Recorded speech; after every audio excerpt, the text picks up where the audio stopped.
Stop for the camera. My lunch is going away. Welcome, everyone. I'm not going to use this unless I have to wake up Rhett. So welcome to this very official proceeding of the Housing Advisory Board. We are waiting for Seth, but we're going to proceed. Should be here momentarily. We're not going to have Jacob with us today, I don't think, because he has a family emergency that he has to tend to. But thank you all for joining us. So the first thing on the agenda is to look at the minutes from our last regular meeting. Actually, it was a special meeting. Does everyone have a copy of the minutes? Are there any comments on the minutes? I took a look at them and they look okay, but I definitely will entertain other comments.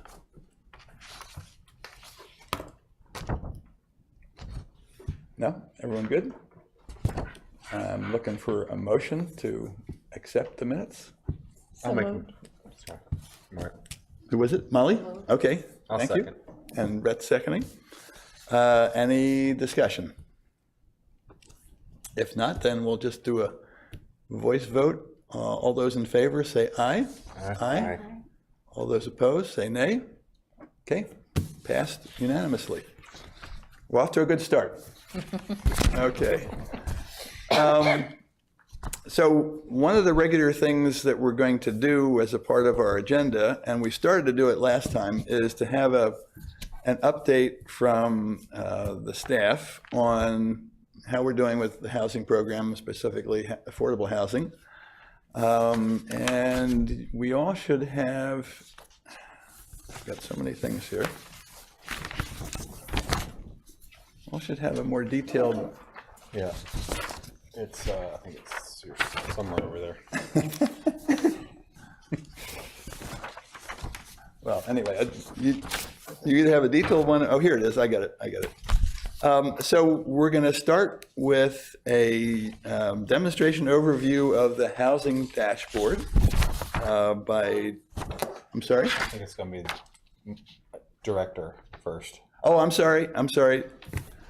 I've got too many agendas to look at here. Okay, thank you. So yes, the first item, I think Demetra is going to handle. Yes, good afternoon, everyone. Just wanted to introduce after a lengthy process, we now have our Community Development and Neighborhood Connections Director, Ms. Marla Newman, who's going to come down and tell you a little bit about herself. But as you can see, I wanted to make sure you had her bio here, but there's nothing like hearing from her. Take it away. All right. Good afternoon, everyone. I'm glad to have met some of you already in person and look forward to greeting you, the others that I did not get a chance to meet. Yes, I'm Marla Newman, and I am thrilled. I'm ecstatic to be here. This work is a passion of mine. You can probably tell a little bit from the bio that this really was a career change for me nearly 30 years ago, if I don't date myself a little. But I really got introduced to this work actually through my work as an attorney, and worked for some community development corporations in the Kansas City, Missouri area, and also became a little intrigued about the changes in the neighborhood where I grew up. And so it was almost as if I was bitten by a bug. And I walked away from the practice of law and have rarely ever looked back. It's a lot when we think about community and where we spend our time when we're not working, right? And how the community we live in says a lot about the kind of life that we'll have, the quality of life, especially for our children. And I was so enamored by the work that I even took extra time and went back to school and got a master's in urban and regional planning. The timing was right after Hurricane Katrina, and I actually pursued my studies at the University of New Orleans, which at that time was like a learning lab. And so it's a very exciting time, learned quite a bit, and I am looking very forward to getting to know each of you, sharing more about my interest, my passion, understanding more about your vision, the vision of the town council and mayor, and I think we're going to have a wonderful time going forward serving the citizens of Apex. So thank you for the opportunity to address you. Thank you. Welcome. So as you see, we are so excited to have you all on board. Wow.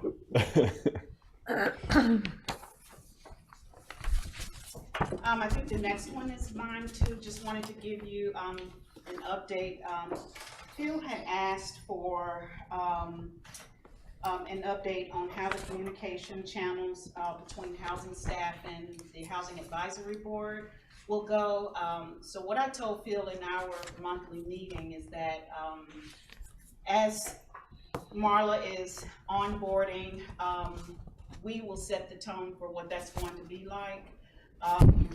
That will also lead me into, we're still building capacity in the department, and right now we do have the housing program manager, which is, we've received 14 or 15 applications so far, so we're going to have a really a good pool.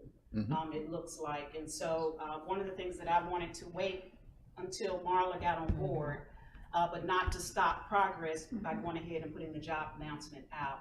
I think by the end of this week, we'll have the housing specialist position out there, but as you all know, the Community Development and Neighborhood Connections Department also houses the community engagement, which will be the customer service standards platform known as 311. That is a critical task that we will be working on. And so now that Marla is on board, she and myself and staff, we will be tag teaming to get the 311 up and ready to go, which means that the customer, the community connections center manager will be another job position that will be announced and being posted, hopefully either by the end of this week or within the next couple of weeks. So I say all of that to say there's a lot happening that I'm very excited about, that we're at this point to where we could, Marla can come in and her transition, although it's a lot, we are pretty much did a lot of the some of the upfront work so that she can come in and start to hire staff. And so with that being said, the communications channel. So as Marla gets situated, what we will continue to do is have the communications channel as we've been doing it. Although I've been serving as point of contact, Marla will be onboarding. I will still tag team with her on that to make sure that communications does not fall by the wayside, and we'll continue doing it that way. Michael has been leading a lot of the tasks within what we've been doing. So Michael and myself, we do the agenda and do all of the after we met with Phil and so forth, and I think Phil has asked for you all's assistance with some of the agenda topics, and because of what he sent out to you all, you'll see at the bottom I put on the agenda future topics, and so hopefully this will help us to craft or plan for the topics that you all feel the need to make a priority based on what we recommend to you all, right? And so just kind of wanted to communicate that to you all, and just stand by. We will establish what those community channels will be, but I would like for Marla to take the lead in that. And so along with myself and staff assisting her in that effort. Does anyone have any questions? Nope, just welcome. We got a lot of stuff happening, but I think it's a lot of great stuff, and it all is going to help us move forward the best way that we can, the most efficient way possible, once we get the staff in place to help you out there. So. Yep.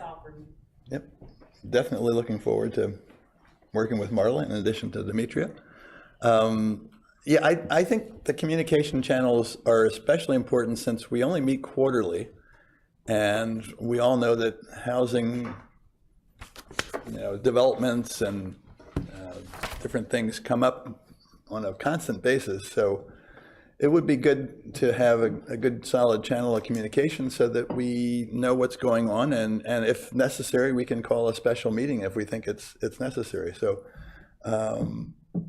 yeah, I'll be interested to hear. And honestly, this may not apply directly to the Housing Advisory Board, but in the Affordable Housing Plan, one of the recommendations is to work with local housing advocates to help educate the community on what affordable housing is and why it's necessary, and try to build some town-wide support for affordable housing. So that's another piece I think that some of us on this board can help with.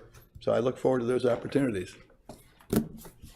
Okay, so now I think we're ready for the housing dashboard with Jenny Jessen. I hope I'm pronouncing your name correctly. That close? Close enough. Okay. All right, thanks, Jenny. Yeah, of course. Give me one moment to just switch over. Okie dokie. All right, good afternoon, everybody. As Phil mentioned, I will be presenting or demonstrating the Affordable Housing Dashboard. This dashboard is meant to provide up-to-date information to the public about the town's ongoing affordable housing commitments, and it will be updated on a monthly basis. There are 7 key components to the dashboard. We're going to start with the indicators at the top, then move to the lists, and then the map. And I would encourage you all to just hold your questions if you have any until the end, because it may be explained in one of the later components. So to start with, we have our first indicator, which is right here. This indicator represents the total number of affordable housing units that are committed in development projects that are under construction. Next, we have our affordable housing units that are committed in development projects that are either proposed or approved. I'm not sure why the D in approved is cut off. I am sure it is a loading issue, so apologies on that. Next, we have our rezoning petitions indicator. This indicator represents the total number of affordable housing units that are committed as a zoning condition in a rezoning petition. Please note there are 2 caveats to this. First, this indicator does only represent approved rezoning petitions. So these are units that are officially committed as a zoning condition. And secondly, if a development project is associated with a rezoning, or once there is a development project that is associated with the rezoning, those units will move from the rezoning petitions indicator to the development projects under units that are proposed or approved. So there is no overlap between the rezoning petitions and the development projects indicators. Our fourth and final indicator is the Apex Cares rehabilitation program. This specific indicator represents all of the completed Apex Cares rehabilitation projects. And this indicator is updated a little less often than the monthly, just based on the reports that we get from Apex Cares. The next component here is going to be our 2 lists, which I will show you in just a second. The first list is our development projects list. This list, which is scrollable, here we go, shows all of development projects that have affordable housing commitments.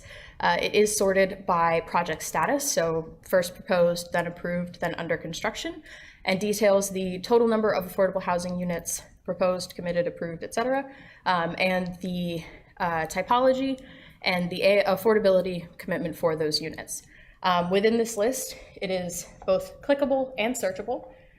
So if you click on a project, it will zoom in on the map and pop up some additional information, including the affordability term. And similar to the interactive development map, if you all have had an opportunity to look through that, it does link to the official submitted application for said project. Ta-da. Takes a little bit to load. Once you unclick from that project, it will zoom you back out to the home setting, which is basically the corporate limits. As I mentioned, this is also a searchable list, and it is fully searchable. So that means it searches throughout any of the attributes that are shown. So I can either search by title. We're gonna do Summit because that is a word that I see. So if I type in Summit, it will pop up all projects that have the word Summit in it. I can search also by typology. So if I'm looking for townhomes, it'll filter the list to search only projects that have townhomes listed. You can also search by AMI level, etc. The second list is our rezonings list. Similar to the development projects list, this has all of the rezoning cases that have affordable housing units either committed or proposed. Again, it is sorted by project status, and it details the number of units and the AMI level available. You will notice that sometimes the AMI level isn't there, and that's because it hasn't been agreed upon yet, and we don't want to publish information that is not agreed upon yet or hasn't been proposed yet. Similarly, it is clickable. Within this pop-up, you will also see the current zoning, the proposed zoning, if there is an AMI level, if there is an agreed upon affordability term, and again, you can click on the more information, and the petition document that is available to the public will pop up. Also fully searchable, not as impressive because it's a very short list, but townhomes, Elevate, etc. And then finally, we come to the map, which, as you all saw, did have some interaction with the lists, but it is also a fully interactive map, so you can scroll, you can pan, you can click, there we go. And again, if you click on a project, it will have the same pop-up as if you clicked it within the lists, providing the title of the project, the status, typology, the number of affordable housing units, the AMI level, affordability term, and again, the more information. At any point, if a user wants to return to the original view of the map, you can click the little home button, and our legend is off to the side here. Each indicator and list is explained off to the side. So if there are any questions for a user, they can scroll off to the side and look through that. And then we do have some associated links at the top, which include the Affordable Housing Plan and the homepage for the Apex Housing Program. And that is our dashboard. I will happily take any questions now. Any questions? Yeah, I have no question. Go ahead. Where do we find this? So at present, this is not available to the public yet. It has not been fully published. We are accepting commentary before we do that. But Michael or Marlo, once you've hopped on and decided the homepage and everything, we imagine it will be available on the Apex Housing page through some sort of link or icon, similar to how the interactive development map, population dashboards, and development dashboards are available on the planning page. Part of the reason for bringing it before you all is to have a look first and ask questions, make your comments and so forth, and whatever you suggest or agreed upon, we go back and. Is there any way we could kind of get early access to it? Because from this distance, it's really hard to absorb it. And maybe if we get a chance to play around with it, maybe we can offer ideas before it goes public. So there is a little bit of difficulty with that just because of permissions and licensing with ArcGIS. We can take it back and do a couple of workarounds to try to figure out a way to get you all access before. But that will definitely be something that we have to sit on and try to figure out a couple of workarounds. Yeah, that would be helpful. Yeah, agreed. And then I have another follow-up. First of all, great job, because I really am happy to see something like this. I wish others in the region would do the same. Hint, hint. My only question is, so we can see the number of units under, proposed and et cetera. Is there anywhere in here that we could know the total number of units that are accounted for in all these developments? As in total number of units, period, versus total number of affordable units, so that we can do some math and play around with numbers. And maybe it's already in there, I just can't see it to see, but. Yeah, so there are a couple options. It is not explicitly in any of the outline data. However, if you do, I have the summit loaded already. If you look at the original petition, you can see the residential information with the number of units and the number of, the number of units and broken out by typology. That's currently where we have it in here. We have hesitated in the past to include the number of units until construction, because it does change between proposal and occasionally can change between proposal and approval. But that is currently the setup for viewing those units.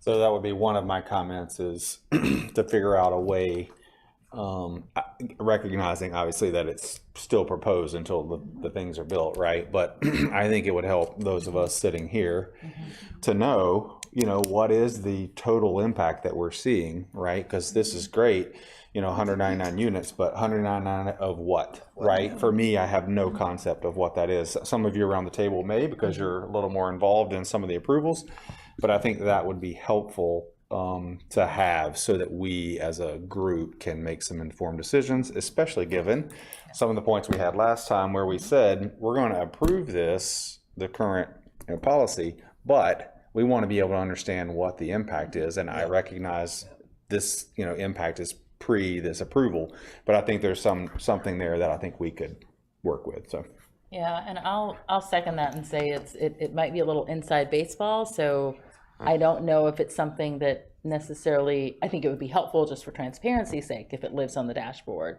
in a more searchable, clickable way than it does now. So if that 199 were 199 out of 250, I think that would be really helpful, versus 199 out of a million units, right? Like right. That context I think would be really helpful. And again, it might be sort of inside baseball that we may need to know those Correct. Numbers.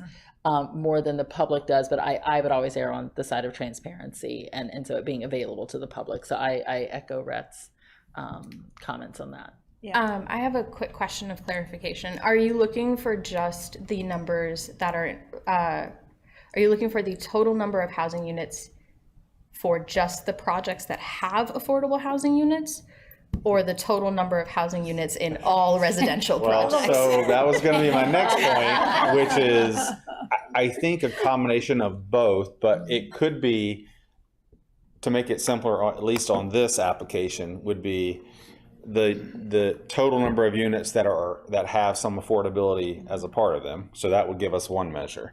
But then as an aside, I don't think it has to be on the dashboard. I'm with you, Tina, that maybe as an aside, we just know, okay, there's 2,000 total. Not all of them have affordability, as a part of that, but we still need to know both numbers, I think. Yeah.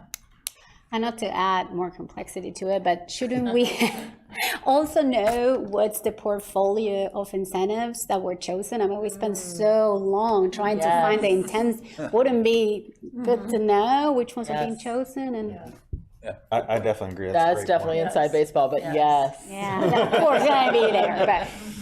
But so one point to the total number of residential units, the Apex Development Report is published monthly. Within the Apex Development Report, we do list the number of COs that have been issued within the month, the number of COs that have been issued in the fiscal year, and the number of units that are currently under construction. It does also detail, in many pages because there's many projects, but the project name, the location and address, and the number of units. So this could also be a supplemental way to be able to look at each project and see it there. Yes, sir. Great point. So now I'm going to add to that. I'm going to challenge you, challenge all of y'all. If you're already producing this report, why don't we add affordable units to this number so that now you have 4 numbers at the top? That I think would be impactful. And then we have the number that we need, right? We already get it every month and we don't have to worry about changing the dashboard for now, right? I mean, I think that's an easy alternative. Looking at the technical people in the back. I'm looking at those of you here, so that's my proposal to make that a little easier. Michael, I'm gonna It may not make it easier for you. but- pass that over to you. Michael's just popped out of his head. to- We'll certainly look into Add that. number. I'm sorry. Doesn't this document comes out of planning, correct? Yes. So There have been discussions of how we are tracking CO'd affordable housing units. I don't know the results of those discussions or if they're still ongoing. So I can't explicitly answer that question. But it would be something to continue discussions between housing and planning to better understand how we are going to track Yeah, no worries. that. Just thought I'd bring it up, so. Yeah, we could follow up with Diane and team and see how we might be able to address that in this particular format, even though we have a second something that Michael will get us to in a moment where he breaks it down. But I think we can work together on that behind the scenes and see what we can come up with. Cool. And then I have a question as it relates to the map. Is if you could go back to the map, when would this information sunset?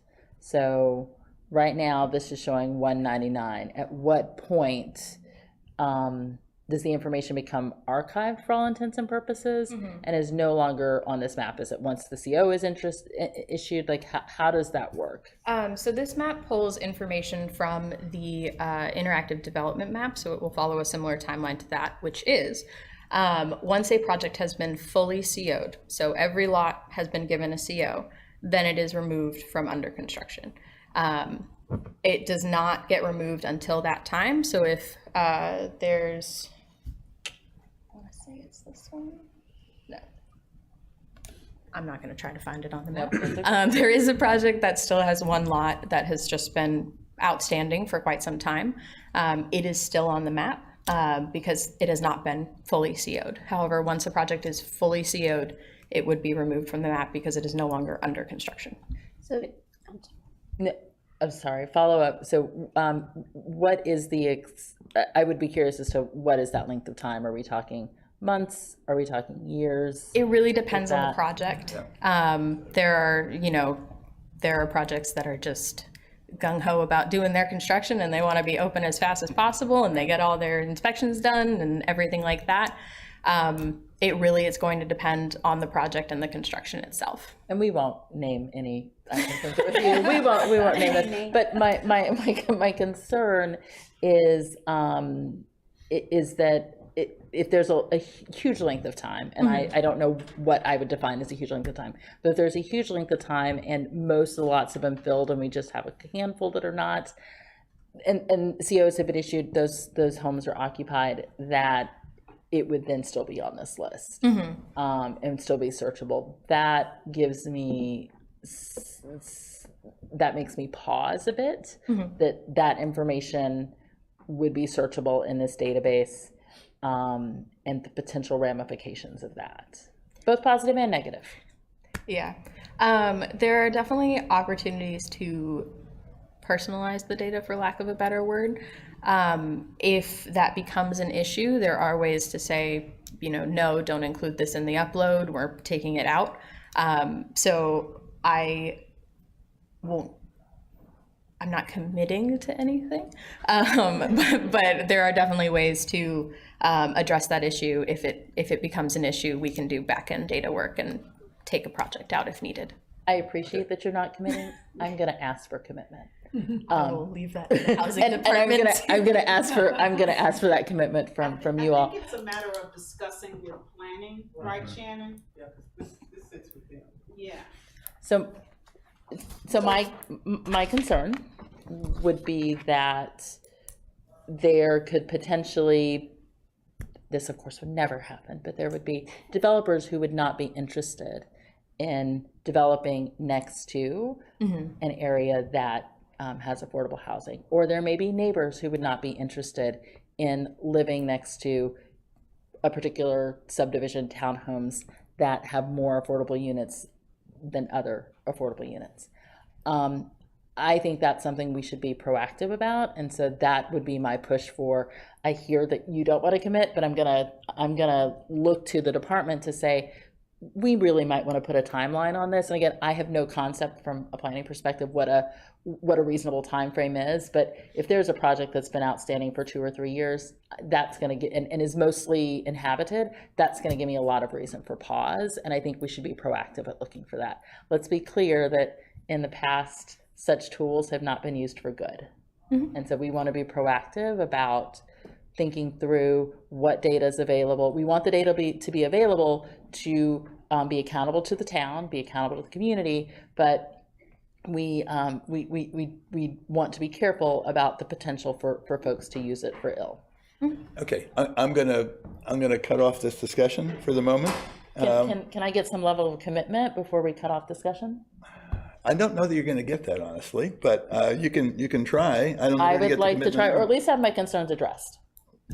Well, what I'd like to offer is that we continue the discussion. This is my first day, and so I would like. Welcome. Thank you. I would like the opportunity to speak with Diane for sure, because again, this information really comes from the planning department rather than the housing department, number one. But number two, I want to make sure too, with some further discussion later, that I'm fully understanding your concerns and what you're asking for. So that I just need to get my arms around that a little better, because I'm hearing something, but I'm not sure I'm hearing maybe what you're trying to communicate. So I want to make sure that we're both on the same page too, so that then when we do have the discussion, we're fully communicating, and then we can figure out what we can come back to you with. So I think, yes, I appreciate Phil saying, why don't we kind of pause the conversation right now? Because I would need a little bit more clarity and then get with planning, and then we can figure out where we need to go from here. I appreciate that. And Thank happy you. to. So I guess we have a commitment to get back to Tina like in a month with some. Let me say before the next meeting. That sounds great. That's 3 months, okay. Just before the next meeting. No, just before it goes live. No rush. Okay, Okay, all right. thank you. I would like to add my name to Tina's concern, but moving on from that one. So what is a way, and I don't know that needs to be in the dashboard, but what is the way of to see the cumulative impact? Because you eventually, remove that. I think as a town, there's going to be an optimal maximum number of units or percentage that is a goal, or a minimum. I mean, depending on who you are, you're going to think there's a minimal goal, there's a maximum goal. I'm not getting into that. But how is a way to see it on the aggregate, the whole, limits of town or whatever? What does that number mean? And the ones, I don't know, again, I don't know when they're getting off the dashboard. So that, I think that remains regardless of the other concern. Let's just earmark it. But regardless of that concern, numerically, what does that look like in terms of not only for each specific development, but for Apex as a whole? Is there a way to do that, to see that? Or? Michael, would that be directing over to you for the cumulative number? Cumulative number of affordable units. Yeah, I track that. Right. Where can we see it? Like compared to the whole unit or the whole population? I mean, we can present it to you however you'd like to see it. I mean, we can talk about presenting it in the dashboard, or I'm already presenting it to you quarterly at the meeting. I'm going to provide that to you here in a little bit. I mean, we can send you an email. However you'd like to see it, I have that number readily available. So, is there something that the town wants to see exposed in the dashboard? I don't know. I mean, if I come from the street, that number doesn't mean anything to me. I'm thinking it's nothing. It's 200 units. in Basically, this you're just big saying town. to tell the story, right? And to Right. tell Where's the of- story and where are we going? You know, how do you want I guess it's a political question, but if you're a politician, I want to see it. Where are you going? You know, what do you want this town to look like? But I guess So the politicians in the room, I don't know. As part of our community engagement approach to how we tell our story, even before that data comes out, we will be telling the story of what housing affordability looks like, right? Because you could build 100 units over here, but you don't have 2 signs on this townhouse that says this house is affordable housing. Right.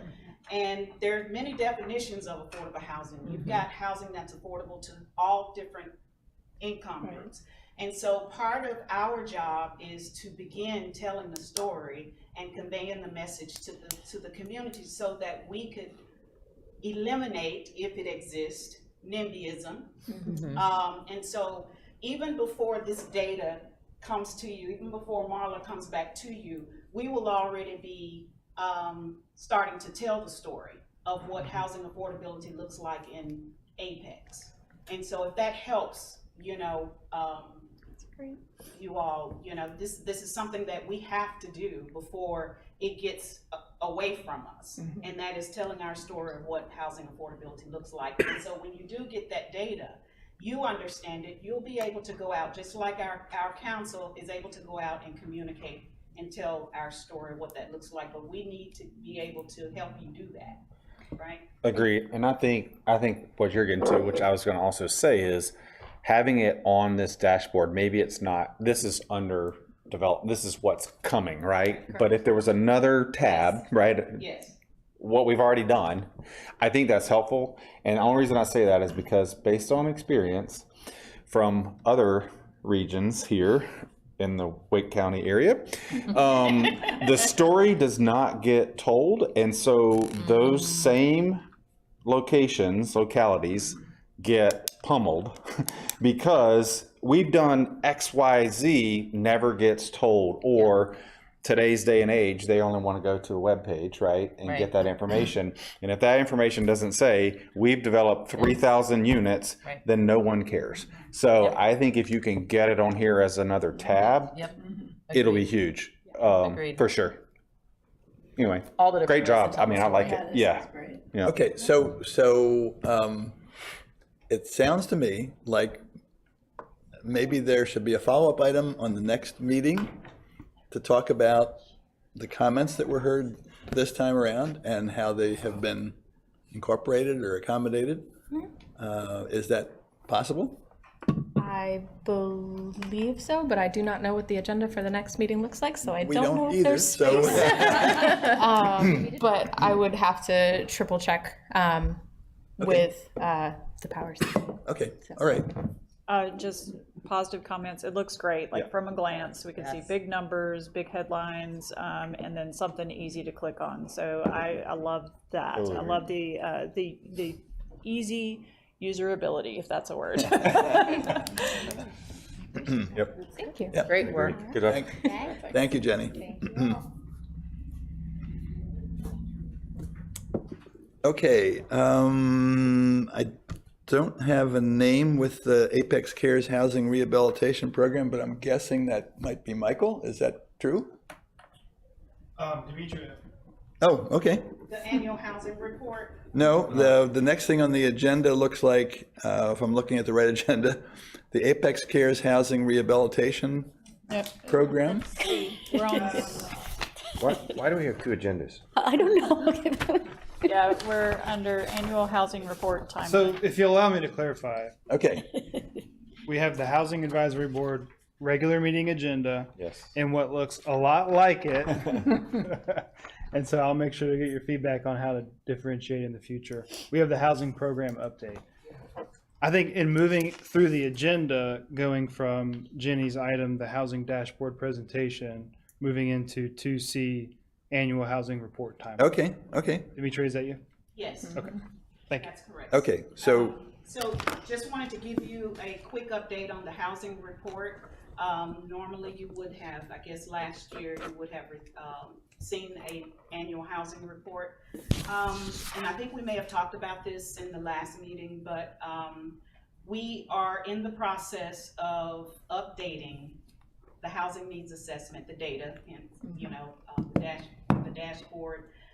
We have, Michael and I met with, this is also something Marla is going to be taking over, but we met with HR&A advisors, and they will be assisting us with updating those that data, and that will begin in the next 4 weeks.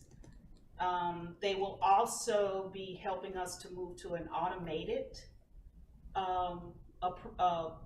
platform, I guess. That way we don't have to pay them to update our data as things change. And so hopefully we'll be able to integrate, that data into the dashboard. And I think we did talk about that. So as far as the timeline, we're looking at later this year.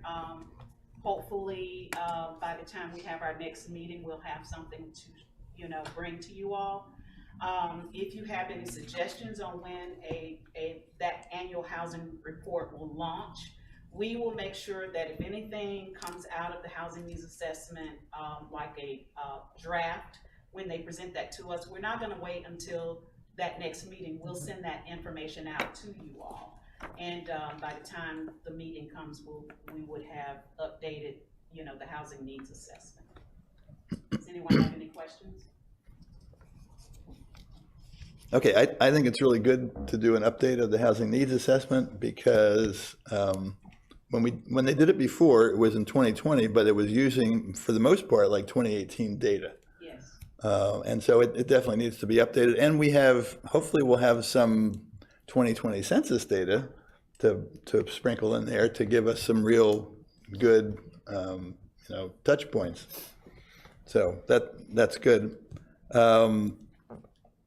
Yeah, hopefully in the future, the annual housing report will be kind of at the end of a fiscal year like was done the first time around. But I understand that, personnel is changing and we need to be patient about it. So we'll be patient. Okay, so let me see which agenda we're looking at here. So it looks like that takes care of A, B, and C on the agenda. Are we up to the affordable housing update? Yep. Aha. And that's where this comes in play? Is that, okay. So I guess first, One agenda next time, please. We got it now. let's talk We all about, sat up here and we're like, wow, which agenda are we doing here? let's talk about how we can format the update. Yes. Any suggestions? I would just take away the heading. Okay. Yeah. Oh, Maybe put go ahead. a real big agenda on the one that is the agenda. Just Yeah. take away the heading, Yeah. Michael. Okay. Well, I thought that you all might appreciate consistency, but if it's causing confusion, We like to be inconsistent. Agenda bigger. we can just make it larger font. Right. So I apologize for that. So big thanks to Jenny. She's been working really hard on the housing dashboard. It looks great, in my opinion. We really wanted to, solicit your all's feedback to see how we can fine tune it, get it out there to the public. Go ahead. Suggestion. Sorry, I know you just started, but because I'm trying to make myself understand. Maybe next time in this, when we talk about housing program update, I think what confused at least me was the housing dashboard, but then there's housing dashboard over here. And then, so maybe when it comes to the actual your report, I'm calling it your report right now just because I don't know the term of what we want to use, that we then label this as attachment to whatever item is here, right? So like, item 2C is this attachment, right? Just so that it's clear that maybe that's helpful. I don't know. Others may have other thoughts, but that would be helpful for me to say, all right, this is the attachment that goes with item 2C on this agenda. Okay. I'd prefer just one agenda with all of the information. Also that, if I Just prefer one that. agenda with everything. Consolidated agenda? Yes, please. Is there a consensus on that? What, just one agenda? One agenda? Works for me. Yeah, Okay. yeah, that's fine, then just put All it right, all. because on there. then when we send it to Phil the week before, so you'll see it. Yeah, Right? perfect. Does that work? There we go. Okay. Yeah, and I mean, essentially, I think what we could do is one agenda, and then they're just labeled as attachments or exhibits. Yes. Correct. Okay. Yes. Yep, Yep. yep. Thank you. Thank you. All right, here we go. That works for me too. Oh, I see. All right, so item number 2, the Apex Cares Housing Rehabilitation Program. I presented an update in the June HAB meeting to you. I heard later in June from RTT, our partner in the program, that they had not sent us the most updated information that I provided to you in that report, but that's actually a good thing, because there were units in what he had updated me on at the end of June that reflected a greater number of units completed. Okay, Cool. and that's the end of the fiscal year, so. So the number of rehabs in last fiscal year did not change, but the total number of rehab units did change. So it went from 22 to 25. Okay, So I had reported 22, it was actually 25. okay, Yep, and so that number hasn't actually changed, but I'm giving it to you now. So 25 rehabs completed to date, 15 in the last fiscal year. This current fiscal year in the pipeline, we have 5 active.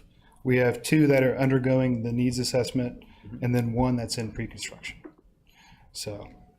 I'm curious, so when we do have people who reach out about the Apex Cares program, do we know where they're getting the information from? Are we asking that question? Are they hearing it from people in the community? Did they hear it through the fair that we had? Are we hearing it through other housing programs we're not aware of? Just as a baseline, that would be good to know.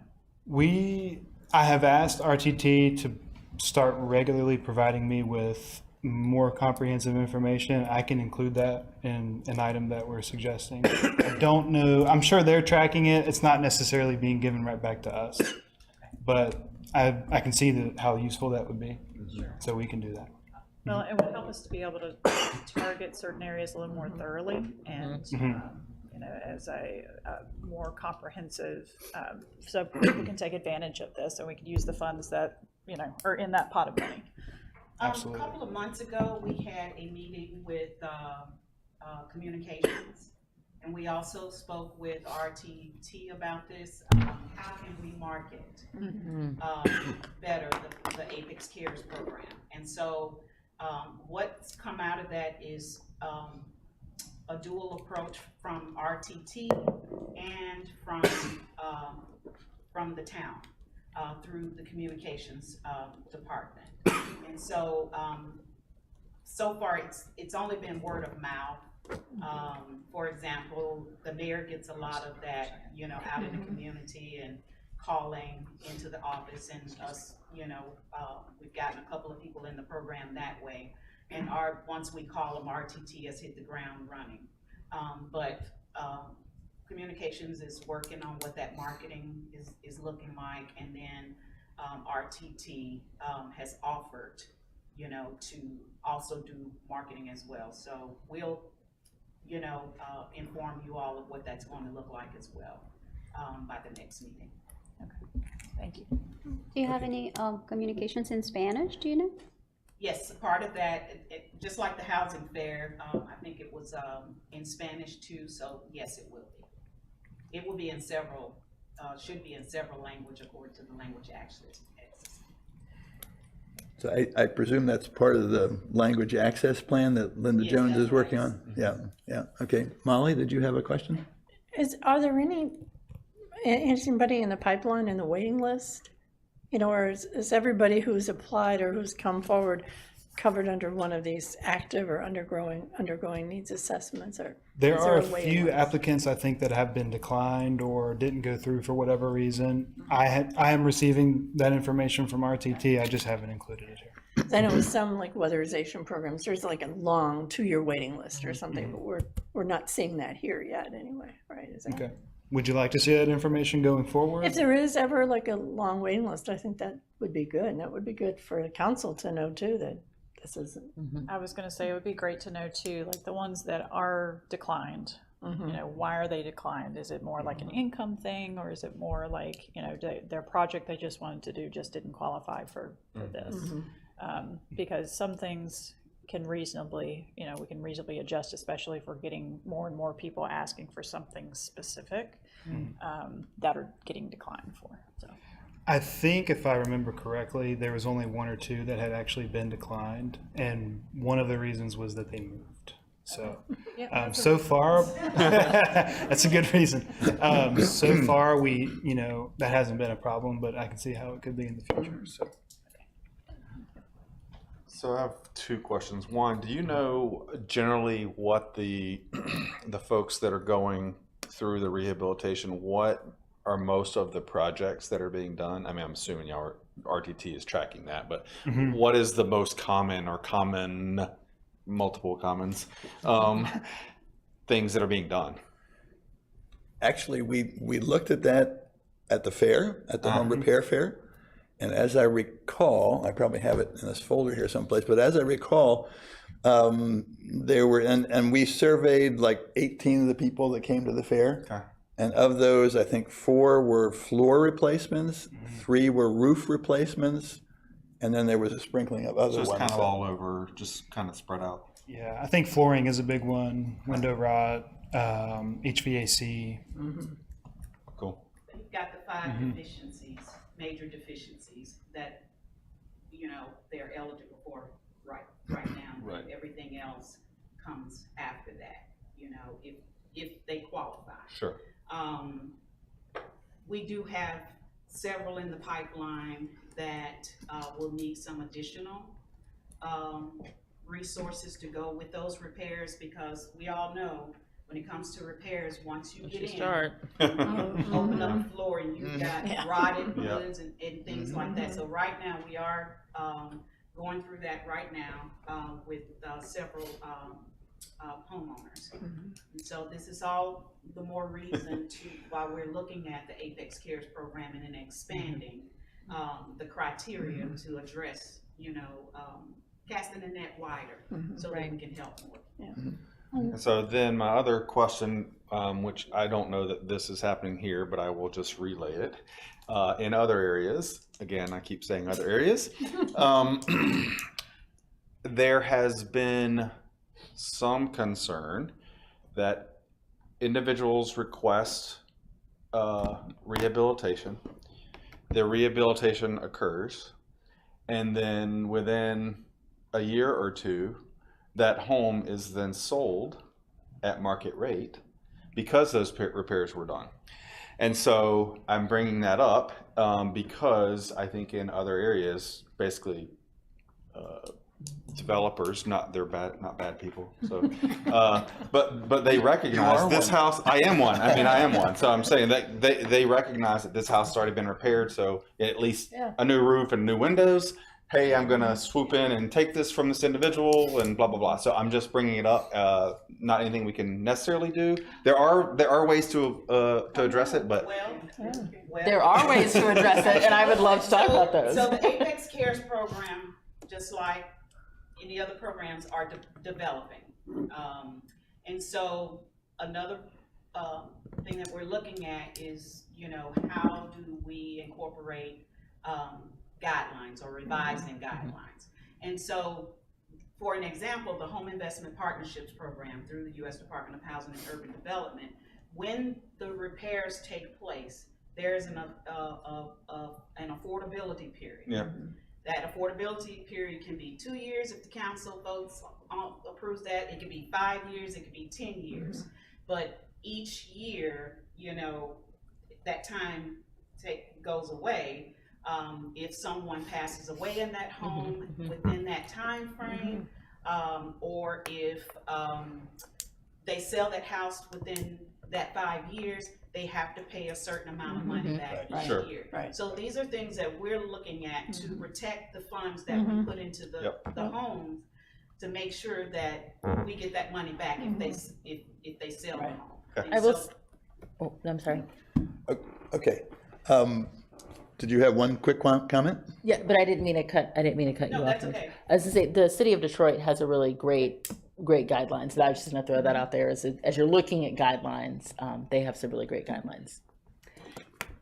And we've also used them in the community where I just came from. Cool. We do the restrictive covenants that run with the land or the house. And so there are those opportunities where people have to repay a pro rata share. Yep. Okay. Val? Is there immigration status requirement to access into the program? Okay, so this is also something under the federal, the 1996 federal programs law with undocumented residents. So it's limited under the federal program, like for example, the home program, Section 8, and public housing. But state and local governments are actually putting together their own guidelines with funding that they may have through their housing fund, right? So for example, all other documented residents, eligible residents, may, the housing funds, they can qualify for regular funds like the home program or any other federal monies. And if the local governments have unrestricted funds, they could use that money for that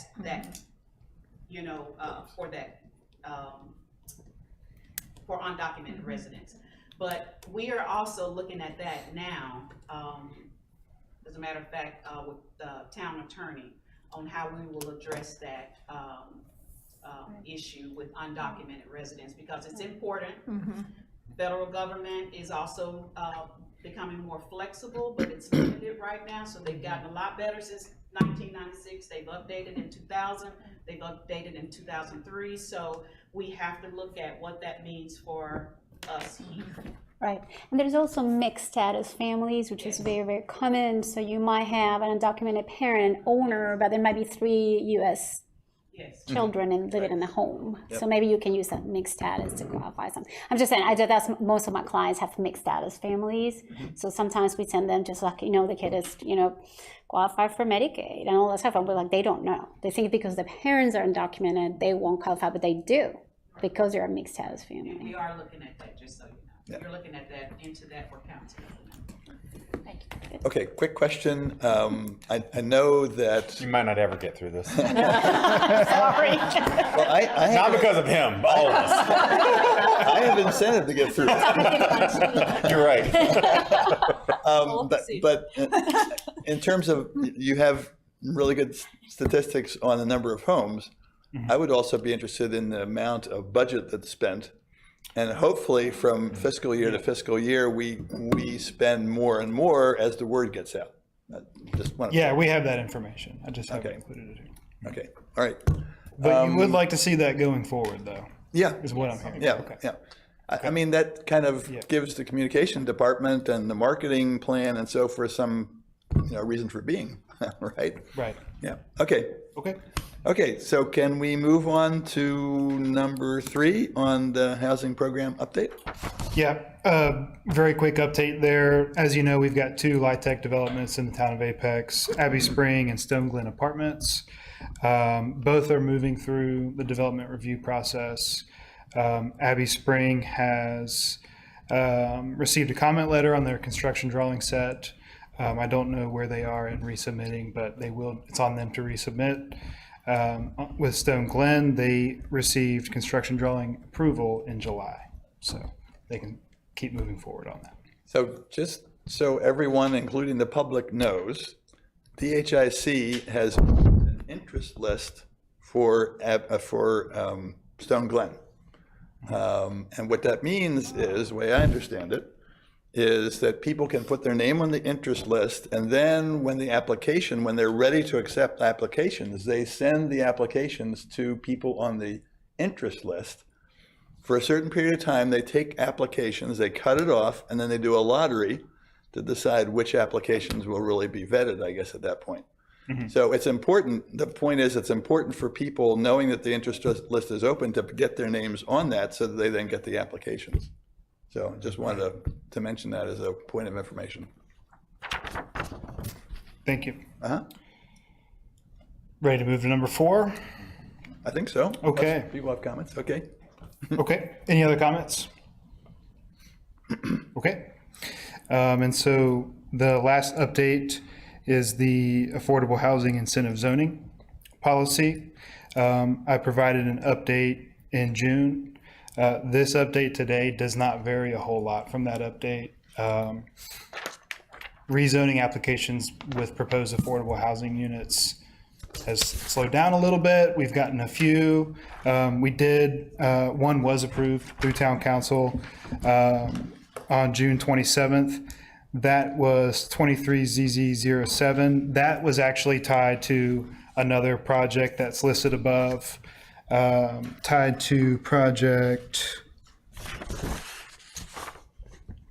21CZ27. I believe they just acquired another piece of land and included it in the overall development. But what's important there is that they added 4 more affordable units. Some other projects proposed, and then a couple that are in the pre-application phase. So still chugging along as normal. But in this update, I provided a total number of units with all of these developments, and then a total number of affordable units committed, and reflected the percentage of that at the very bottom. So overall, 10.15% of the units proposed through this rezoning process are affordable units. So I think that's a very positive number there. Yeah, that is good. Yep. Given how the policy goal is 5%. And I think that's probably a reflection of the 2 LIHTC projects. Those do qualify as rezonings, but hopefully we'll continue to get more projects like that and keep that percentage up. Yep, okay. So Any questions on this information? No, but now all this information that you've provided is going to be your worst enemy, because back to the dashboard. Right. Exactly. Is on that dashboard, this may not interest anybody else. So if so, that is completely fine. It will not hurt my feelings. But I see that you now have ownership versus rental on this. It might actually be, or it's interesting to me, at least, to know the breakdown of rental versus ownership, maybe either on the dashboard as you presented here, just for curiosity. So I'll throw that out there for something else to consider. Again, not a deal breaker, just more information. I think, like to Tina's point of the more the better, whether it comes directly to us or, but I like seeing it in this form, because it actually gives you some idea of, oh, well, most of these, are going to be rentals versus home ownership, or, interesting. So anyway, Agreed. but thanks for all the information. And that's almost pretty consistent with the unit type, I figured so. single family townhome, ownership, Yep. multifamily rental. Yep. Yeah, I love this. It's I actually have more data in here, but I try to simplify it for you all. I think you might gather that we like all the data. Right. So, I mean, some of it's like, who's the case planner, that kind of stuff. But one thing that I have added, based on the last meeting, was the incentive that we received. yes, That's that very is very That's a big helpful. one. Yep. Very nice. I noticed that all of the projects that have received an incentive are rental projects. There aren't any ownership projects. He's right. I don't know what to derive out of that. Yeah, so I actually did the Castleberry Reserve project. I did offer a zoning incentive. That's an ownership project. There's a lot of things that are going on with that project, but I offered the incentive, to try to get them to up the total number of affordable units, and they actually declined it. So Okay. It's not like I'm not presenting them or putting them out there. Each applicant is getting the list of incentives. And which one was that, Michael? That was the Castleberry? Yeah, Castleberry. 23 CZ04. So when they don't have an incentive listed, what does that mean? That they just wanted to do affordable housing and they did it, didn't receive anything in return? That's correct. There could have been any number of factors through the rezoning that, you know, they may have considered or whatever. Any number of factors really. But really all that's saying is that they have not received an incentive that's included in our policy. But maybe they could have received some other incentive, like something federal that, or not. You wouldn't be you would be At least not tracking that this. I'm aware of, but yeah. So actually, I'm realizing that I think it was at our last meeting that Diane Ken mentioned that while we were considering the affordable housing incentive zoning policy, there were developers that were coming to the planning department and just kind of automatically offering 5% affordable Right, because that's homes. what we're seeing, right? There is no But percentage. that, I don't think that would necessarily show up as an incentive because they already did it before the policy went into place. So Maybe that that's what might it is. explain some of this. And Michael, I'm really sorry. More data the merrier. I think to the extent that you can, again, not something that I would be like make or break or deal breaker, but you know, if Castleberry, if you offer and Castleberry says no, any additional commentary back on that that they offer, I think would be helpful. I often come with my own anecdotes from the planning board meetings. And so to the extent that you're having these conversations with developers and they, I would be curious as to why they declined. Yeah. And there may not be a reason, they may not offer a reason. It is not anything that I would say make or break, but I think would be helpful in the exchange of, is this working, is it not working? Yeah, I think there's other things to consider as well, how council feels about the project, how planning board feels about the project, and how staff, what other things planning staff are asking from the developer, more solar, that just for one example. So there's other things that, a lot of moving parts there. I can take a look at that. But So to that end, you said more solar. I will tell you at the 2 planning board meetings ago, one of the conversations I had with Russell was that that we may have to, as a town, take a look at what we are asking from developers to see if we are losing. So I know you just threw solar out there as an as an example, but if we find that we are losing affordable units to solar, my point to Russell was that it's important. It's all important, but we as a town may need to. I want solar units just like the next person, but we as a town may need to take a look at. Are we at a point where we're looking at solar or affordable housing? And that's a decision for council to make. But I think again, just anecdotally, I think that would be a helpful. A helpful comment, and that came up with Russell, particularly because that was what a developer was stuck with. He said, we can't do more because we are offering these, and again, that wasn't so. Okay. It's not something that we can solve, but I think more information going to council about what dilemmas are coming up, I think, would be helpful. Yeah. Okay. Yeah, and- Audra, you wanted to? In addition to that, it also depends on where it is, because when we're, the last council meeting, we were talking about a development that was very close to Jordan Lake. When we're getting that close to Jordan Lake and we're talking about direct feed into Jordan Lake of the watershed in that particular area, the environment is going to be the #1 focus in that particular area. Absolutely. So we're going to be asking for them to do as many things as they can to protect the environment on that piece of land versus spending their money on something like this, just because of where it's located. Now, if it's not literally right next to it and right at the game preserve in that area, then we're talking a different game completely. So. And I think to that, that also comes with asking for a lower density. That lowers your opportunity for more affordable units, so on and so forth. Yeah, it all feeds into each other. Yeah. It's complicated. Yep. Okay. Yeah, it's still a work in progress, but I think overall it's working. Yeah. Okay. Thank you, Michael. Any other questions? Thank you so much. No problem. That's what I'm here for. Okay, I think that we're up to 2E. Which one? I decided last minute, sorry, Alan.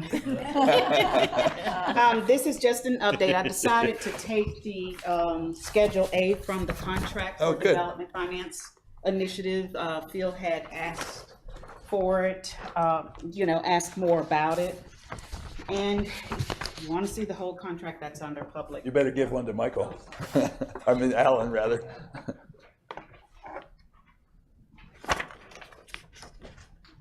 No.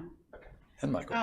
I didn't put it on the computer, but that's for you all, for your information. But Development Finance Initiative, I mentioned them at the last meeting that we would be, we entered into contract with them to assist us with doing site analysis of town-owned property and non-town-owned property so that we can determine where to best put housing that is affordable. And so they will not begin until later this month assisting us with that, but this is their scope of service. Now, that's not in any particular order. We will be having an internal staff meeting kick off later this month with them, and we will decide how best we would move forward with doing some of this work.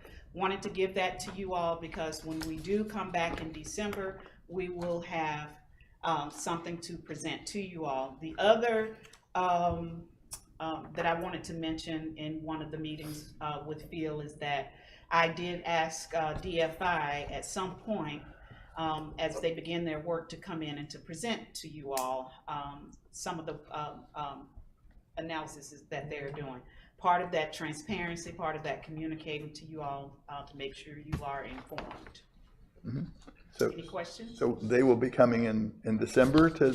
I don't know. It Okay. depends on how quickly the site analysis and the work that we're doing with them. So I'm not sure. I can't commit to that. The only reason I'm asking, I'm just wondering if we need to do a special meeting in between now and December. No, Okay, all right. I don't want to rush them. Right. To try to meet, having a special Okay, meeting. it's just a logistical question. Okay. Question I have is, one thing I don't see in here and wondering how it will be addressed is there an equity lens that's going to be applied to what sites what that report's going to look like, what sites they're going to come back to? What I'm thinking in the list of criteria, I just wonder where equity comes into. We can add that in there. Okay. This is not specific, too specific that they're not able to deviate from this list. Okay, yeah, that's something I would like to see. I would just, as we're coming back to, what does a report look like? I would like an equity lens to be applied to that. Thank you for this. As well, making sure that we're also addressing manufactured home communities as Yes. well as a part of this. Yes, that, I did talk with one of the project managers about potentially adding that, so we do have that. Okay, good. Thank you all. Good segue. Talking at some point of, if there is potential for any of our manufactured home sites within Apex to have to move at some point or to have to relocate, where to. So, just making sure that there are opportunities out there. That will be a part of our meeting with them, prioritizing the work that they're gonna be doing. And so, don't worry, that is. And it's the opportunity for tiny homes also being addressed, or Raleigh had that ordinance that they're. Throwing all topics in the bucket. Yeah, okay, just saying. While we have this, them on board, and you will be pleased to know that Marla has been working with them over the last several years, almost 4 years now, in her previous work. So she already knows the project manager, she already knows. So, Marla? But I wanted to give you the update since I had been talking to them. So now that we have the contract, they will begin later this month. Awesome, awesome. Thank you. Good. Thank you, Demetria. Okay, so I think we're up to the agenda item background on Apex's manufactured home communities. And to talk about that, I'm going to come down here. Does that mean Rhett's in charge now? Yeah. All right, you're done, Phil. Totally kidding. I knew I shouldn't have done that. Always take the gavel with you. That's right. That's a good idea. Yeah, yeah. Okay, I don't know that I'm going to take the whole 45 minutes here. Hopefully not, but We don't have any questions ever. So. I'm not going to make a prediction at this point. So just to go back a half a step here, one of the reasons I volunteered to be on the Housing Advisory Board, and by the way, I volunteered to be a member, not the chair, but I was given the extra duty. I really wanted to be involved in the implementation of the Affordable Housing Plan. As a part of the steering committee, I knew what was in there, and I really wanted to continue the implementation. Now, in the Affordable Housing Plan, in the recommendation for the Affordable Housing Incentive Zoning Policy, it does say specifically, this policy or program should include special requirements for discretionary development in areas particularly sensitive to redevelopment, such as mobile home parks, to minimize displacement.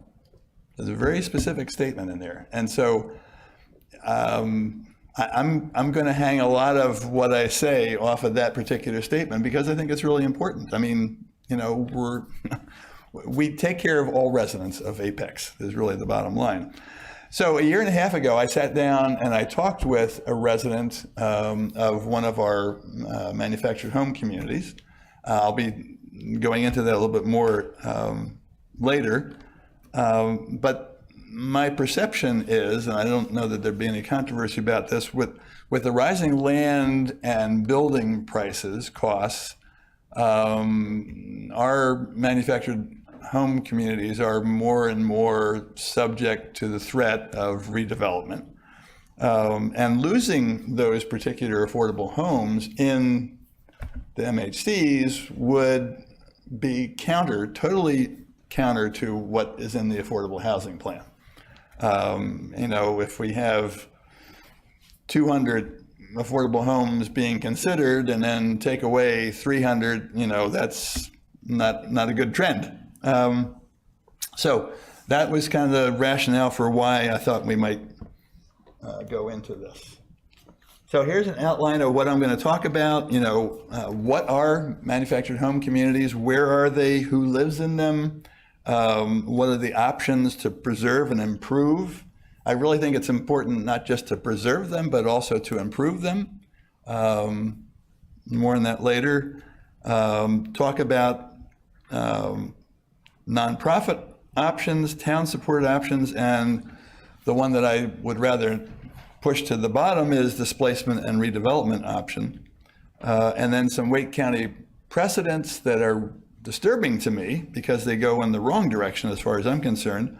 And then some proactive steps that have been suggested to the council members and the mayor. Okay, so that's what I'm going to talk about. I think most of us know that for manufactured home communities, the land is owned by the landowner, the landlord. Almost sounds like it goes back to the feudal system. The lots are rented to the mobile home owners. I have found that in most cases, the homes are owned by the people who live in them. There are a few cases where, due to circumstances, the owner of the park actually somehow came into ownership of those homes, but predominantly it's owned by the people that live in them. Initially, they're moved, those mobile homes are moved onto the lots. That's why they're called mobile homes. They're actually on, they're on wheels. Then they're connected to utilities, water, sewer, electric, and so forth. they're actually considered motor vehicles because they're on wheels. And that has implications in terms of financing them. You can only get really what amounts to a motor vehicle loan. You can't get a mortgage on them. The benefit to the landowner is that, you know, they don't get included, and they're not supposed to get included in the valuation of the property to pay property tax on. So they just get taxed on the property itself. The landowner only gets taxed on. That's the way it's supposed to work. Yeah. I can't guarantee that that's the way it works in all cases, but that's the way it is supposed to. So next, sorry, I got to advance these guys. So where are the manufactured home communities in Apex? There's Shangri-La that most people know about on the corner of Apex Peakway and South Salem Street.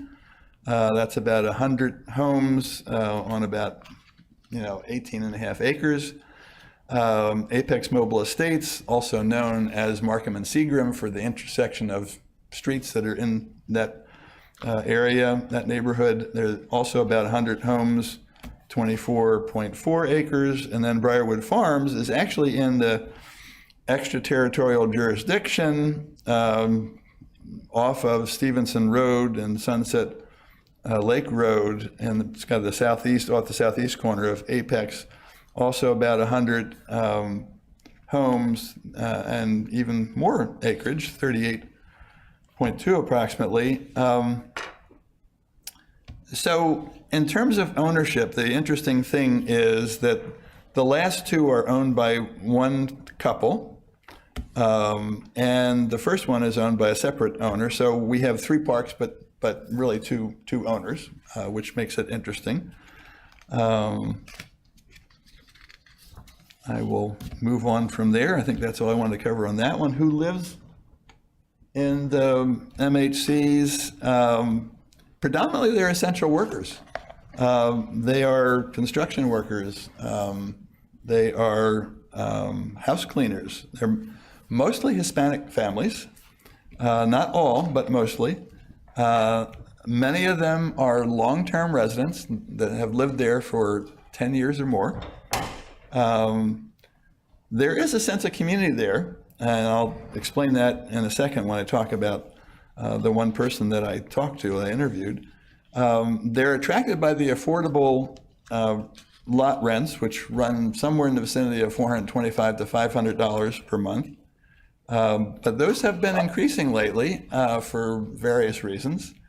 And the people that live there, I think it's fair to say that they're really stressed about the long-term stability of their homes. By the way, if you have questions, you can answer them as I go along. I think we have enough time to take them as we go. I do have it's more a piece of information that I have more than a question, because this is my people I work with. Yep, sure. The last 10 years. There's a problem there because the undocumented status combined with the fact that the houses are classified as motor vehicles doesn't allow a lot. It might have an owner, but the owner might not be the occupant, because if you're undocumented and you cannot have a driver's license, you cannot have a vehicle in your name. Okay. So other municipalities do sometimes, and I do not know the technicality of it, but sometimes they do qualify. They allow them to record them as real estate, which allows some undocumented people to actually own the places, and it's a huge problem to have. I mean, I do family laws, and we have to split it. Now there's a third party, and we have to sue the third party. It's very complicated. They lose ownership of something that a documented person would have been owner. They are de facto owners, but they're legal owners of the vehicle. So we have that problem in Wake County. Okay. And it's a problem. It's an equity problem. Yeah, I can imagine. The classification of the actual motor vehicle, the home. Just pointing it out there. If allow me to change that would be great. So are you saying that the town recategorized it? I don't know what level. I know attorneys who do title search, and sometimes they go and tell me that they have to figure out where it's located, because there are certain places where they have been reclassified or classified as real estate. So they could be owning it. And they tell me that it's case by case, I need to go see it. I don't know. That's not what I do. I ask, just bring me the title. But every day I talk to people, and today I was talking to someone that you have to bring me the paperwork. I don't know who the owner is. So I don't know if it's marital, it's a third party, or if it's still the owner. And there's a lot of abuse. There's potential for abuse. Yeah. It's just unimaginable. Yeah. Okay, thank you for that information. I was not aware of that. Okay, unless there are other questions, I'm going to move on to Gloria's story. Gloria is not her name. I'm making I'm protecting the privacy of this individual. Gloria and her husband moved into Shangri-La in April 2004. So basically they have lived there for over 19 years at this point. They bought their mobile home for $10,000. She understands that now similar mobile homes are selling for $25,000. That's what she told me. I didn't check on that. But that basically represents the wealth that they have in that home. And the jeopardy that they have, that if they're asked to move, mobile homes, even though they're supposed to be mobile, they don't move so well. And it's costly to do that. So she is a house cleaner, and the husband is in construction. Her customers are all fairly local to her, because one of the reasons is she needs to get back at, kind of the end of the school day and be there when the kids get home. And so if she was forced to relocate if she was displaced, let's say to another county, that would either cost a lot of money to commute back and forth to her jobs, or it would mean that she would lose customers and have to build a new book of business. Yeah, there's also a lack of ability to drive. A lot of these women, the reason they have local work is because they can't drive. Okay, and they'll Uber to the whatever taxi. Uber would take all their money away. It wouldn't make no financial sense. They would make That's why they arrangements. also need, Yeah, okay, yep, good point. The lot rent is going up, as I said, the utilities are going up, and by the way, most mobile homes are not well insulated. Let me just leave it at that. And so either in the winter for heat or in the summer for air conditioning, excuse me, they end up paying a lot for the utilities, especially electric.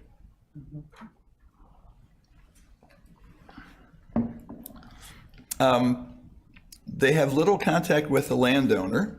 They actually pay their rent through a portal. I don't know how that works, but that's what I was told. The interesting thing is that when they moved in 19 years ago, they had no children. They've had 5 children in the meantime. All those kids have gone to Apex Public Schools, which is a huge benefit, as we all know. And currently, their oldest son is going to NC State. And she said he's the first child in either her family or her husband's family that had the opportunity to go to college. So in my way of thinking, that's a success story. Absolutely. So that was really good to hear. When they would have additional children, they would look for homes to move to out of the mobile home, and they could never find something they could afford. I mean, they were pretty limited in terms of their income. And so, I think they have a 3-bedroom mobile home, from what I understand.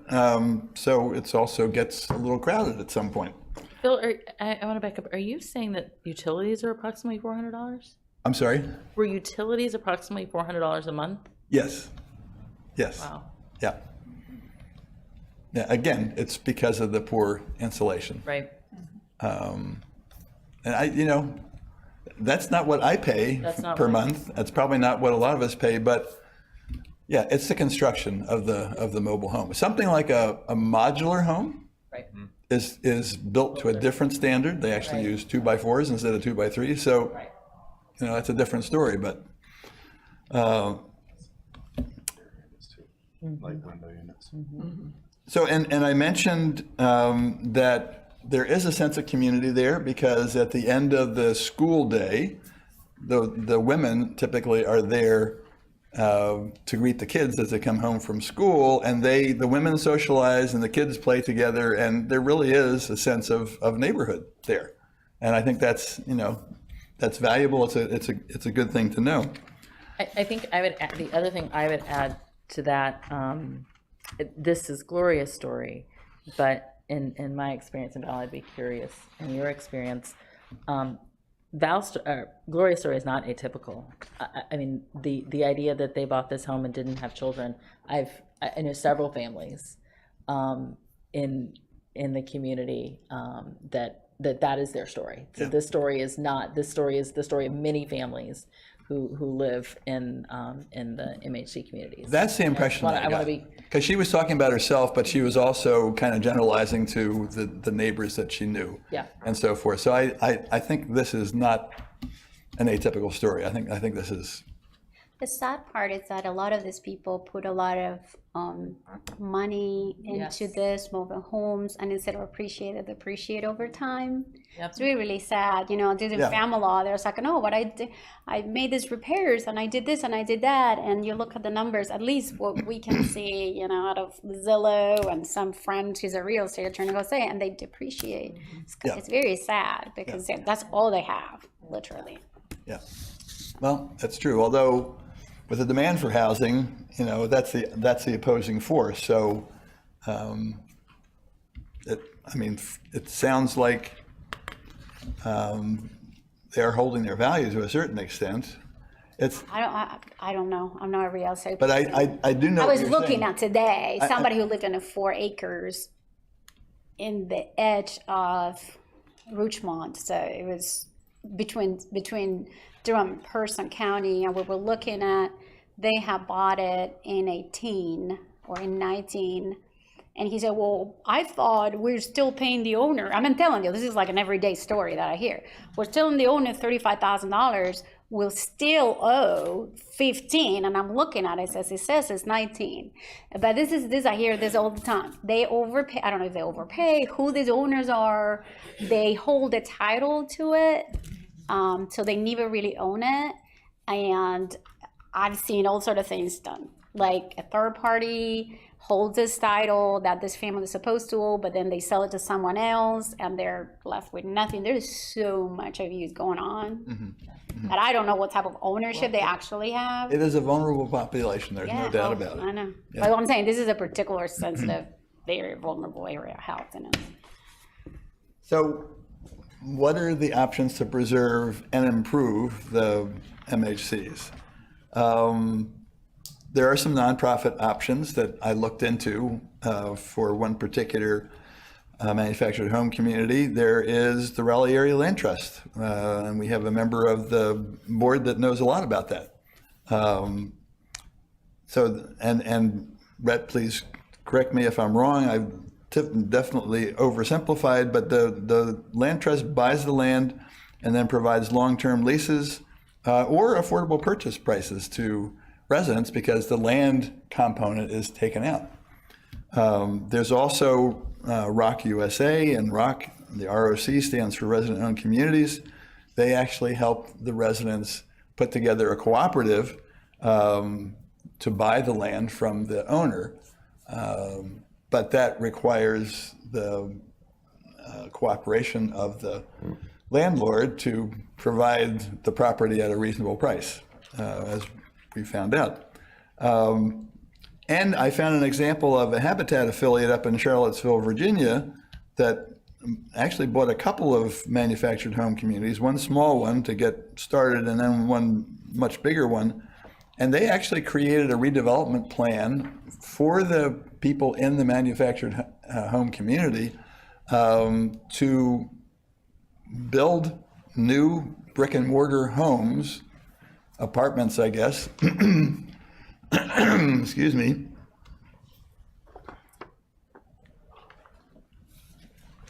for the residents of the manufactured home communities to move into. It's really, we were invited to go up and tour there, and I would like to do that at some point because it sounds like a great alternative. So those are the nonprofit options. There are some. Any questions?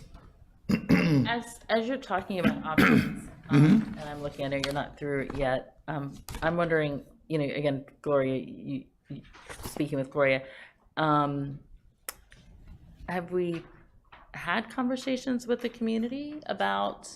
I'm getting to that. Okay. Good anticipation. Very, very good anticipation.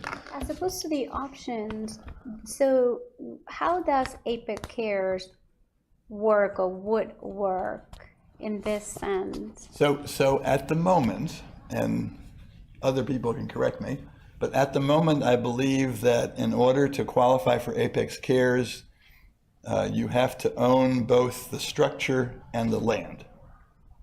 So kind of automatically that disqualifies the mobile home. I've had conversations with some of our council members about changing that.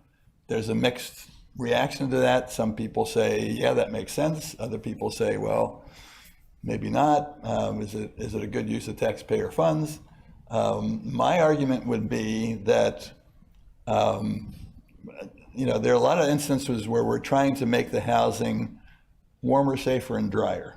That's kind of the mantra of like the Appalachian Service Project. I know that the Apex United Methodist Church that does the summer mission projects with the youth, that's also their mantra. So that if you can take a home that is pretty drafty, is not that safe, and it's got leaks through the roof and so forth, and make it a better home to live in, then that's got to have some value. And even if it's temporary, it's definitely helping that particular family. It's kind of like the starfish story, right? I think. No, sorry. Just asking if it covers materials. What does it cover? I'm sorry. Does Apex Cares, is it a lump sum, or does it cover, what does it cover? If there's a maximum, I think it's 15,000. Michael, do you know? But it's money, or does it? Well, no, it's actually working with Rebuilding Together the Triangle. Okay. That's what. Do all the repairs. Okay. Huh, interesting. Okay. I think if we decided, and I'm not proposing this, but I just want to throw this out there. I hear that you've spoken with council. I think if the Housing Advisory Board decided that this were a worthwhile endeavor, whether it's CARES or another program that were endorsed by the board, I think the council would have to stand up and take notice. Okay. All right. I'd like that. So just to continue on, there are some town-supported options. There are probably more than just these three. One would be to provide supportive funding to nonprofits. Excuse me just a second. So that would be in the form of gap funding, similar to what is provided on investment tax credit projects.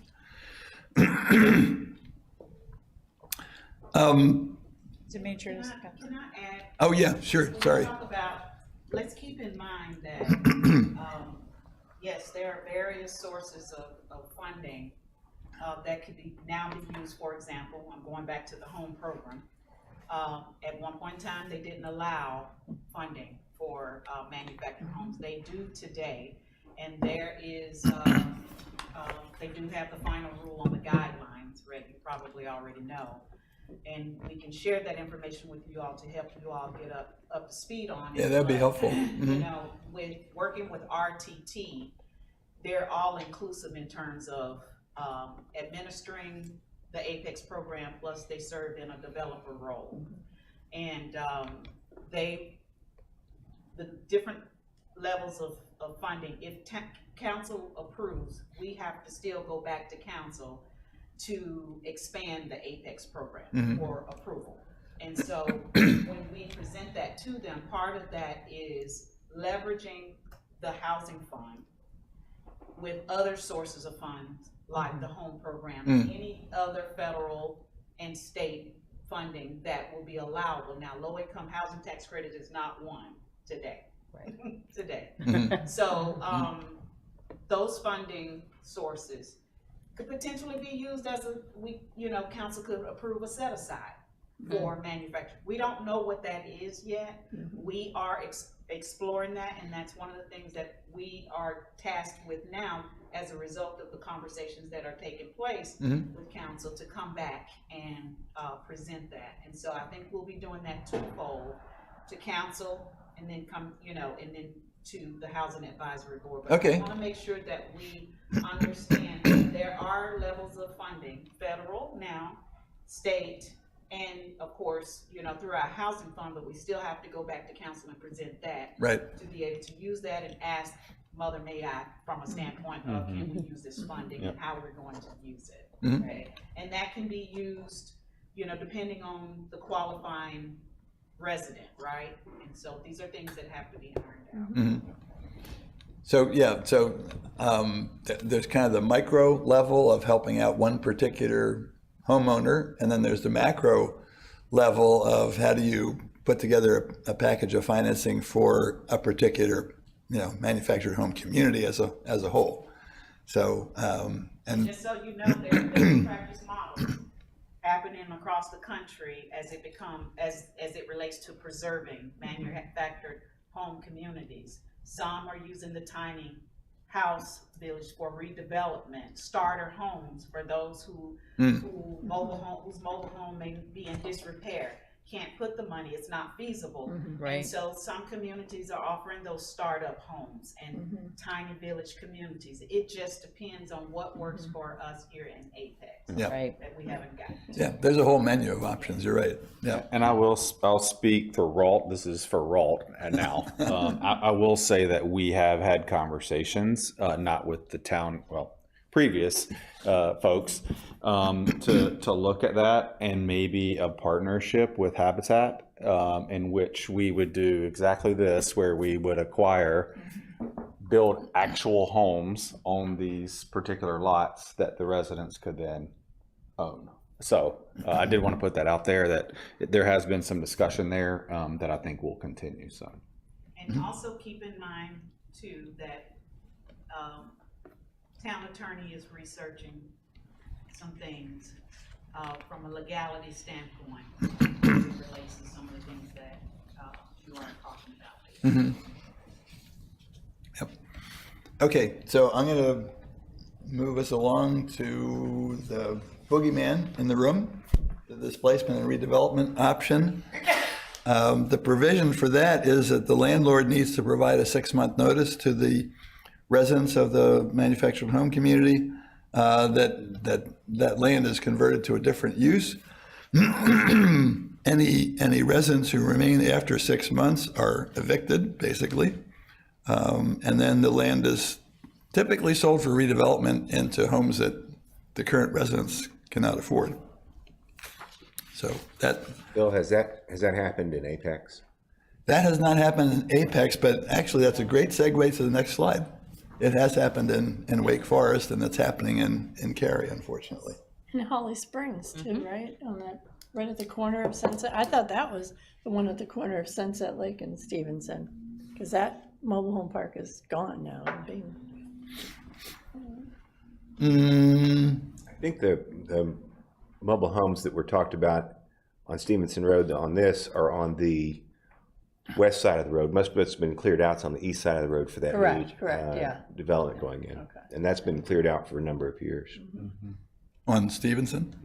Okay. Corner of Stevenson and Sunset. But there's Lake. quite a few mobile homes up that road on. Oh, Right, yeah. up further, Yeah, and that's in the vicinity of the new high school, of the Right, proposed high exactly. school, the Fenton Yes. High School, Fentonville, whatever. So in terms of precedents in Wake County, Wake Forest, there was a manufactured home community in Wake Forest a couple years ago. There was some relocation help, assistance, and funding provided when Wake was involved. But in the end, all the homeowners were displaced, and some of them that were still there after 6 months were basically evicted. Right now, there is a community in Chatham Estates in Cary That is part of a 37.5 acre parcel that's for sale near the downtown. Apparently, there's some serious discussions going on that. And it's for sale for $50 million. I don't think it's going to sell for that, but I mean that's well over $1 million an acre. So that just gives you an idea of the land prices around here. I have Not been. unusual for downtown properties. Right. And especially downtown Cary right now. That's, and it's, yeah. Yeah. I know that One Wake and Dorcas Ministries and the YMCA are advocating for relocation counseling and funding for the residents there. The problem is that the owner doesn't want to subdivide the property, but even if he did, at $1 million an acre, you know, the town of Cary can't afford that.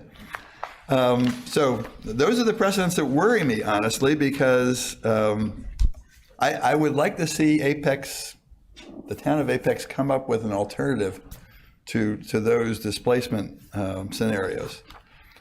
So there were a couple of proactive steps that Beth Bordeaux and I suggested to the mayor and the council.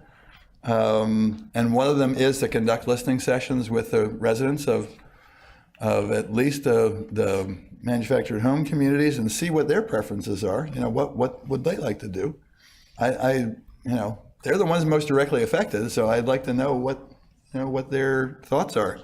I'll go. Well, and to that end. Because I will talk to them. Good. Well, To that end, I just encourage the town to, as these listening sessions happen, that there's some cultural competence. That was how I was saying that.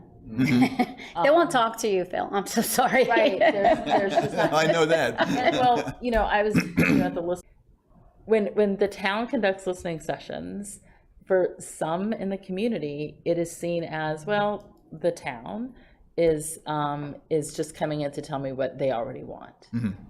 And even though the town is attempting to solicit feedback, so when these listening sessions happen, we need to have serious conversation about what that looks like and how we actually have a solicit to cultivate a conversation that that allows for a freedom of discussion for folks to really give their feedback of what they want. So I just Do we have any Latino Spanish speaking in this outreach communities they are mostly Latinos. Yeah. Mm-hmm. So do we have anyone who's Latino, speaks Spanish? You do, okay. Okay, that's good. Yeah, and I think the people that facilitate the listening sessions need to be very well trained. I actually might argue that it should be more community-led, and that maybe Gloria is an individual who might be interested, and I know some folks who might also.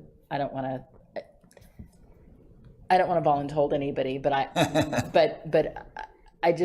think it should be more community-led conversation. Like, a co-op was one of the options that you listed. Like, that would be more community-driven, and so I think that is more along the lines of something I would encourage. It needs to be a community conversation that the town is listening in on per permission of the community members, but it needs to be a community conversation. Mm-hmm.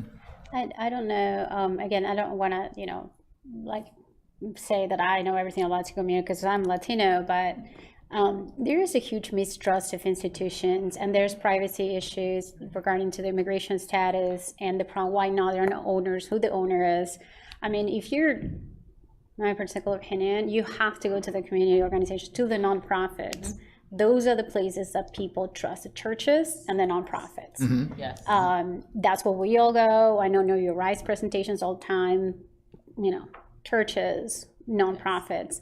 That's how you get to the people. Again, I think it needs to be, they are not going to talk to probably any of you. They will talk to me. I go to court, and the client or the other attorney don't talk to the attorney, they'll talk to me. I'm the opposing counsel. and they want to talk to me because they know I understand. There's a huge mistrust issue. Like, I'm just speaking because I recognize I am the only one who has some cultural competency in this, and it is my work, my day-to-day work. But, you know, I don't know. You know, I don't know how much I'm just gonna add that, you know, and I know Marla can speak to this, we've talked about this, but, you know, in my experience, I know exactly what you're talking about. I've been on that side, where I have had to have those conversations in certain communities, and bring in those who a lot of times may look like us or, you know, talk like us or whatever that feels like for them that will make them comfortable in order for us to get the message across. And so we have to come in with the uniform front, bringing in those individuals who they are comfortable with. And so it's not something that I know we will look at, okay, we're just gonna come in here as staff and we're gonna talk to you and expect. There may be different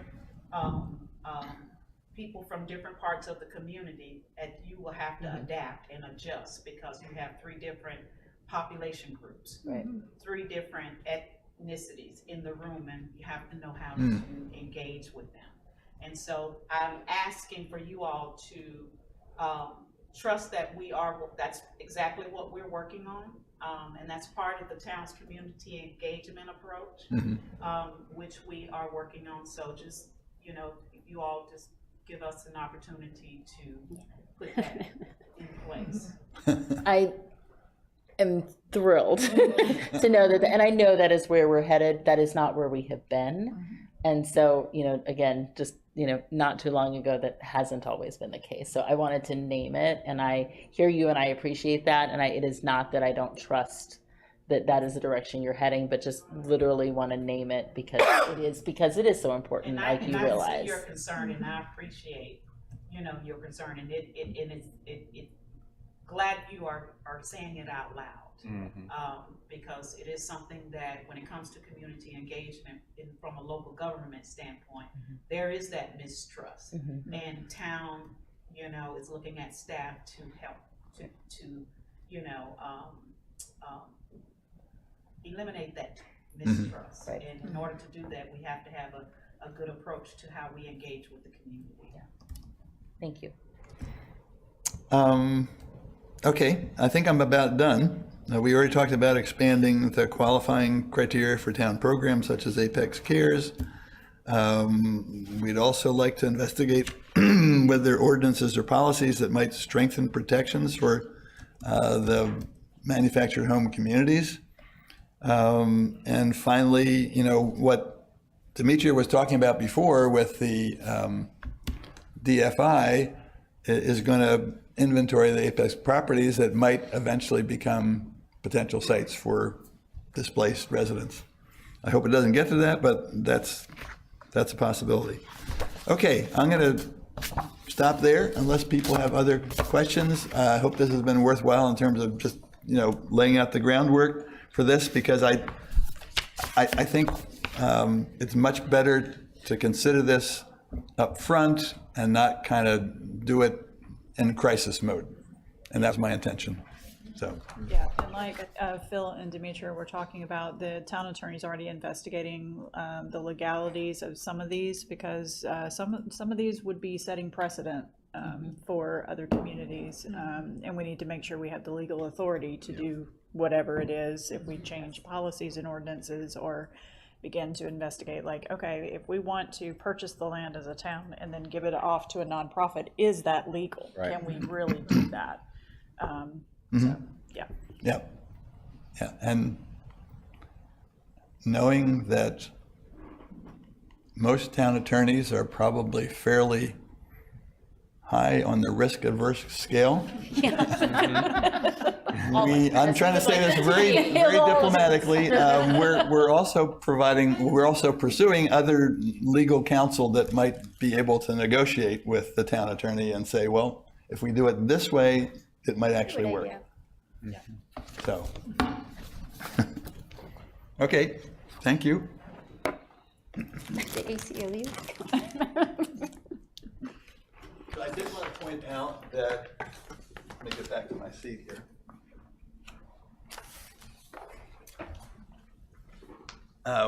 Did want to point out the future agenda topics. The 2024 Housing Fair that we're in the process of figuring out when that's going to be held.